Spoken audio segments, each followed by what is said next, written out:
Cassey here. Today I have a very special guest on. We're gonna have some real talk with one of my favorite YouTubers and really good friends, Bethany Mota. Hi! Oh my gosh, how are you? I'm good, how are you? I'm so excited that you're here. Thanks for having me. This place is so pretty. I love it. Oh my gosh, thank you. I decorated just for you. Thank you. Everything is from Urban Outfitters, Home Goods, and Jocelyn, Maine. I'm obsessed with this throw. Oh yes, so cute. I'm obsessed with it too, but it kind of leaves fuzzies on you. But who cares? Oh, it's worth it. It's worth it. Bethany is all about positivity. She's such a role model to so many young girls out there. And so I wanted to get together today and help everyone watching deal with their confidence. Everybody has issues with confidence, like even me. Now I don't rely so much on opinions of other people or people making me feel good. You have the control over how you feel, and I think that's the most empowering thing that all of us can learn. So today we're going to share with you 10 tips on how you can boost your self-confidence. Some of them are real easy things you can implement right away, and some things are going to take work, but we'll start with some of the easier ones. Let's do it. Let's do it. Our first tip is to sit taller.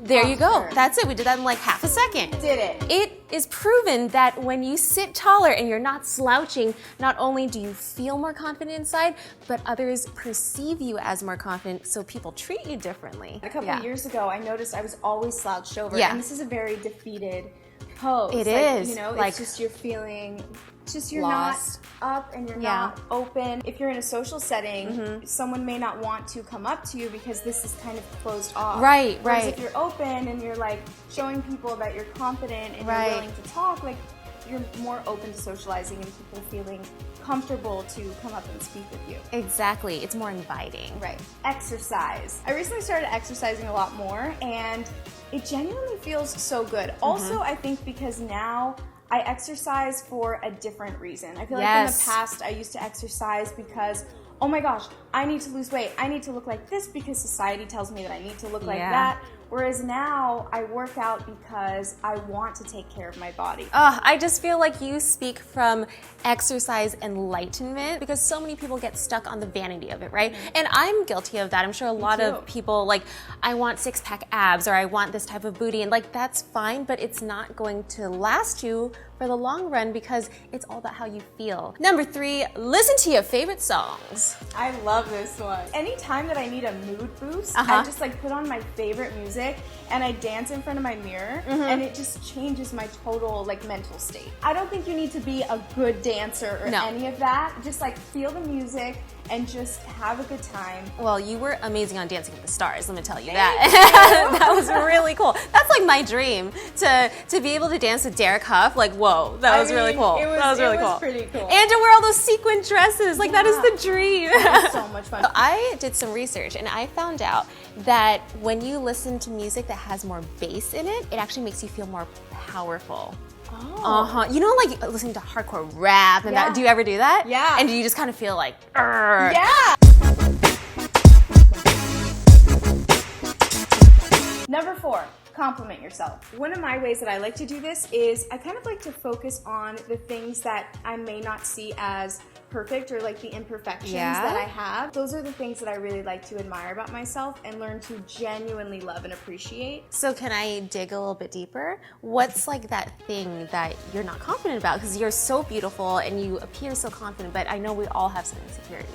When I was a lot younger, I used to hate my dimples. Really? And yeah, absolutely hated them because they were different. Like they didn't look like most people that I knew. Then over time, I realized this is unique to me and I should love this and be grateful that I have, you know, this feature. I know sometimes it can be hard to look at yourself in the mirror and see all these flaws, but the truth is the flaws make you who you are. I think we shouldn't be so critical of ourselves to the point where it hurts our self-esteem. I think we really create our own unhappiness. Because we have our control over that feeling. On that same line, I want you to compliment other people because if you are a confident person, you're willing to give and tell people how beautiful they are or how amazing they are instead of feeling like jealous and little. I think also if you find yourself having those thoughts towards other people that may be negative, you have to, even though it's hard, kind of look within yourself and think, why am I thinking this negative thought about that person? Why am I feeling jealousy? Admit that you're feeling that feeling because more than likely it's something that you feel insecure about, which is totally normal and totally okay. but there's no reason to take it out on someone else. When you genuinely appreciate something about someone and you let them know, seeing how happy that makes them and how excited they are to hear that also then makes you happy and excited. For me, I actually find more joy in giving people gifts than receiving them, and I feel like compliments are a form of a verbal gift. And so I say we all give at least one gift a day to somebody, even if you don't know them. Surround yourself with positive people. This one is so important. Yes, it is, because if you have negative people around you, they're gonna suck the energy out of you and then make you feel like you're not worth that much. I mean, I've had friends before who would give me backhanded compliments, or people who literally would want to see me fail for whatever reason. I do believe it comes from a place of insecurity. But you don't need to be around that, because you can choose your friends and choose people who support you in what you're doing. That feels so much better. I just love surrounding myself with people who are passionate about life and passionate about whatever it is that they're doing, because that encourages me to I want to work harder, and I want to be more passionate. Sometimes you may not realize that someone so close to you can be toxic. Did you know that the 5 people closest to you are a reflection of who you are? Have you heard that before? I've heard that before. Yes, and it's so true. So if you want to be more positive, if you want to do better in business, if you want to be more of a leader, then surround yourself with people who are like what you want to be, and then you're gonna get there. Visualize what you want. Whenever there's something that I want to achieve, what I do, I just write it down over and over again. I don't really do vision boards, but I'll have a notebook and I'll literally write down the same goal over and over again. I think it's just the repetition of it constantly running through my mind, because whatever you focus on is where that's where all of your attention goes. And it's what you're going to work towards. I like the writing down thing, because it is the first step in going towards your goal, because it's making it very real. It's not just some thought that's floating around in your head and your heart. To turn a dream into a goal, you got to start planning it out. I love having journals. I love writing everything down that I need to do for the day, because that feeling of checking it off, it's everything. It's a good feeling. I love it. Deal with your failures.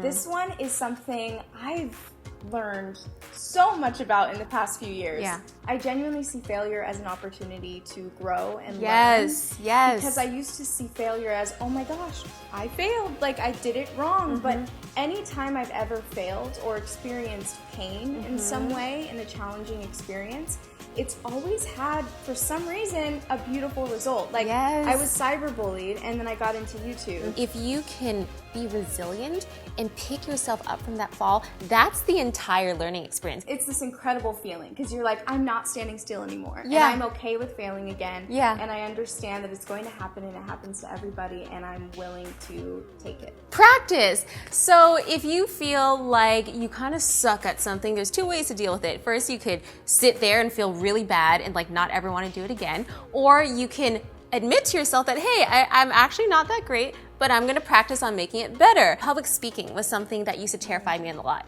In elementary school, do you remember holding little note cards and going up in front of the class? I don't know if you did that, and doing a speech based off of note cards. Okay, so I did that, and every time I went up to the room, my hands would literally shake like this. You could see it. And so I remember heading into middle school, I was like, you know what, I need to get over this fear of public speaking, so I'm gonna join a speech club. And every day they would force you to go up in front of class and talk about something random, even shaving your legs or something, right? And then eventually, after a year of being in that speech class, I won the oratory category at my entire school. I love that story. Also, what I love about that is just that it's very clear that you were determined. Yeah. And you didn't say, I'm incapable of doing that. I'm just not meant to do that. If there's something that you're thinking about and it scares you, it probably scares you and makes you nervous because you care about it. Yes. And that's the only way that you're gonna grow in life, is doing things that actually mean something to you. Because if you're just over here doing things that are safe, you're not gonna learn as much about yourself, and you're not gonna grow as much. Exactly. And we have this one life to live. I say take all the risks. Be safe a little bit, don't kill yourself, but be adventurous. Yeah. This is your movie. This is your story. You can make it play out however you want. Smile! Yay. Smiling just makes me feel so good. It does. I smile all the time. Do you know I even smile when I cry? It's so weird. What? I know. I find that whenever also if I'm in not so great of a mood and I just start smiling or talk to somebody and have a positive conversation, it just shifts my mood. It shifts my mindset. It's same with the posture thing and kind of like tricking your body. It's like if you're like this all the time and you're always thinking of negative things, you get comfortable doing that. So you just go straight to it without thinking. If you're having trouble feeling like, what's gonna make me smile? Everything sucks. Well, think about how grateful you are to be alive. Think about the amazing things that you've done, even if it's like something really small, like, oh, I opened the door for an old lady today when I went out of the grocery store. Like, that's a really awesome random act of kindness. Like, think about those little things and let them penetrate inside you and let yourself be happy for that. I think the more you're grateful for things, the more you can genuinely be happy with less too. I have a body, I have legs that I can walk on and eyes that I can see with and experience things through. How can I be so hard on myself about these little things, and how dare I be so insecure about these tiny little things when I have so much to be grateful for? It's, when you think of it that way, it's like, what was I doing? I know, seriously. Yeah. Seriously, and if you're watching this video right now, you probably have a phone or you have a computer, so that's awesome too. Great. Those are 10 tips for boosting your self-confidence. I hope you guys felt at least one of these could apply to your life, and I want you all to go smile right now. Even if you want to comment a happy face emoji, like that's step one, right? Yes. Also, Bethany, you're coming out with a new book, right? I Oh my gosh, tell us a little bit about it. I'm so excited. I worked on my book, Make Your Mind Up. It comes out June 13th. Oh my gosh. I'm so happy with the result. I really hope everybody likes it, so check it out. I'm excited for you because I remember when I was writing my book, it felt like I was doing 2 years of like an essay or something. Yeah, it's a process. It was definitely a process. How long did it take you to write yours? It was about a year and a half. Having that final result, I'm sure you can relate, it's just like, whoa, I did that. That's amazing. It's an incredible feeling. It really is, and I'm super proud of you. I'm proud of everything that you've built. I remember watching you launch your clothing line with Aeropostale and seeing you in Times Square, like on the billboards, and I was like, this is so cool because you're a girl who persevered through a lot of challenges, and you've shown people you can make your dreams really come true if you keep trying. So thank you so much. No, seriously. Oh, I'm so glad we got to spend time with each other today. You guys, if you want more of Bethany, please subscribe to her channel. I'm going to put all of her links down below and also link to get her book. Yay! Yay! All right, guys, well, we'll see you next time. Bye. Bye.